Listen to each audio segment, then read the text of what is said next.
La forêt amazonienne est et demeure la plus grande forêt tropicale du monde.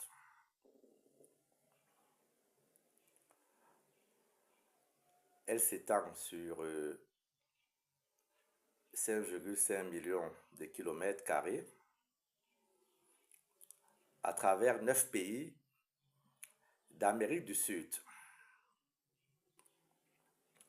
dont le Brésil, qui lui seul abrite la plus grande partie.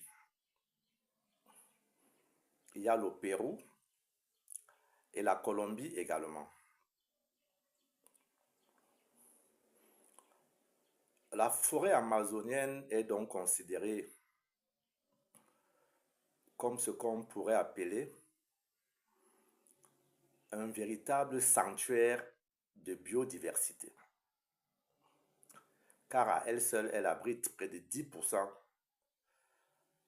de toutes les espèces vivantes de la planète.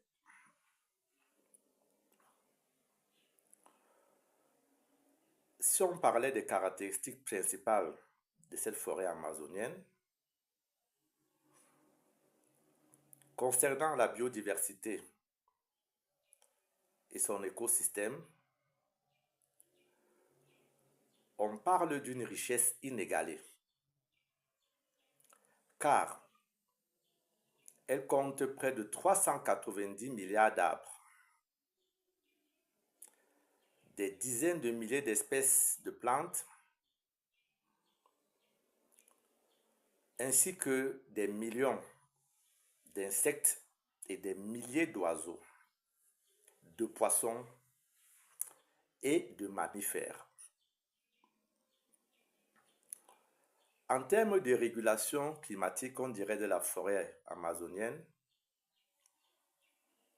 qu'à travers sa végétation, elle agit comme un immense puits de carbone, absorbant à elle seule des milliards de tonnes de CO2 et jouant un rôle central dans la régulation du climat mondial et même du cycle de l'eau. Les habitants de ce bassin amazonien sont estimés à 34 millions d'habitants qui appartiennent à des peuples autochtones qui dépendent essentiellement de cette forêt. Il faut préciser que des menaces et des déforestations graves pèsent sur l'Amazonie depuis déjà plusieurs décennies,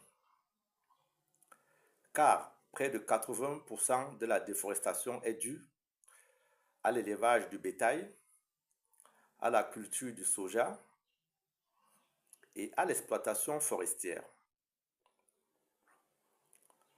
La déforestation massive et les sécheresses historiques